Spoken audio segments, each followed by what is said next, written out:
Over the last couple of days, heated discussions have erupted across Kenyan media about Jubaland forces operating within Mandera County.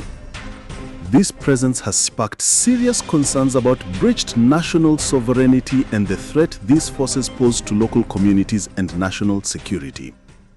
More so, people have been left wondering who these Jubaland forces are to begin with. While it's a more complex topic than it sounds, let me try to break it down for you. Sitting in the Horn of Africa, Kenya's geographical position is both a blessing and a challenge in equal measures. Neighboring 5 countries, Tanzania sits to the south, Uganda to the west, South Sudan to the northwest, Ethiopia to the north, and Somalia to the east. In today's discussion, let's have a look at her sister in the east. Kenya shares with Somalia a long and porous border stretching over 680 kilometers. This same openness has made it a gateway not only for trade and culture, but also a security threat emanating from militias like Al-Shabaab. In July 2011, Al-Shabaab militants crossed the porous border and abducted several foreigners and aid workers inside Kenya, especially in the northeast and along the coast. In response to this, President Mwai Kibaki ordered an operation dubbed Nchi to flush out these Al-Shabaab militia. We will never be intimidated. Kenya was highly successful in this mission, especially in the Battle of Kismayo, led by the Kenya Defense Forces under the codename Operation Sledgehammer. They were able to flush out Al-Shabaab from the port town of Kismayo, which was their headquarters. Subsequently, the central government of Somalia agreed to form several federal states in order to decentralize power and reduce the constant conflicts witnessed. These federal states include Somaliland in the northwest, which has declared self-independence. They have their unique flag and currency and plead for recognition from the UN as an independent country. Its capital is Hargeisa. Next is Puntland in the northeast, Galmudug in the central part also, southwest, and finally Jubaland, which borders Kenya and Somalia. Now, to complicate the situation further, each federal state has its own military equivalent, which is largely autonomous. The Jubaland government is led by the Jubaland forces. Now, this Jubaland region and its forces is the one that has been at the center of these heated discussions. Now, to understand the root cause, let's go back to Operation Nchi. Although it was highly successful, there were consequences which came hand in hand. Notably, the 2013 Westgate Mall attack by Al-Shabaab, which left more than 67 dead, and subsequently the April 2015 attack on Garissa University, which left more than 148 young souls dead. In an effort to prevent such occurrences through a long-term solution, Kenya and Ethiopia became very instrumental in trying to shape the future of Jubaland. They backed the election of Ahmed Mohamed Islam, known as Ahmed Madobe, who became the de facto president of this federal state for 2 main reasons.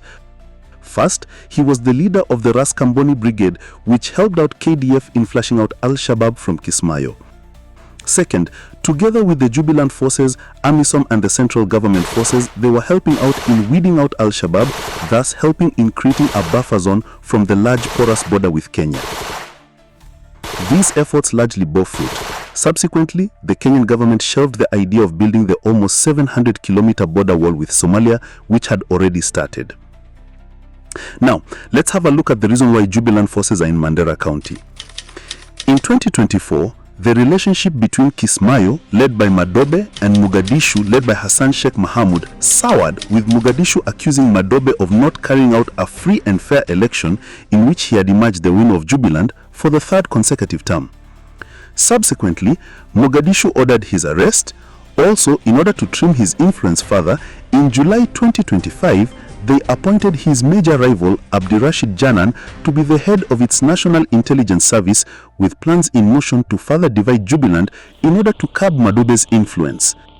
This led to the escalation of tensions between Kismayo, led by Jubaland forces loyal to Madobe, and the central government forces. The situation escalated when Janan was sent to represent the national government in Gedo. he was received at a military camp belonging to the central government forces. Seeing him as a traitor and a rebel, the Jubaland forces were ordered to attack the military camp and arrest him. The fight escalated with many soldiers on both sides killed. However, the Jubaland forces were not successful. In the preceding days, the central government planned a revenge mission against those killed. They attacked the Jubaland forces camp situated in Bulahua town. Bulahua is about a 3 kilometers walk from Mandera. Fearing for their lives, most civilians fled Bulahua and sought refuge in Mandera, which is relatively peaceful. The Jubaland forces were also overpowered. Most of them were killed, and those who survived ran across the border to Kenya. They were reportedly provided with makeshift camps in Border Point 1 primary school. The situation remains precarious, with locals fearing for their lives, and more so since the Jubaland forces are armed with fear of proliferation of weapons among locals, with the central government ordering them to surrender themselves. However, the situation remains very fragile. The geographical position of Mandera makes it more vulnerable since it sits on a tri-point border point with Ethiopian National Defense Force on the north, Kenya Defense Forces KDF on the south, Jubaland forces and central government forces on the east, without also forgetting Al-Shabaab militia who roam the region freely. Kenya finds itself in a dilemma since the continued fight between Jubaland forces and central government forces deals a blow to their joint fight against Al-Shabaab insurgency. The KDF have adopted a neutral position in order to be an impartial arbitrator on this matter. As tensions continue to simmer along this volatile border, the next few days will undoubtedly be ones for the history books.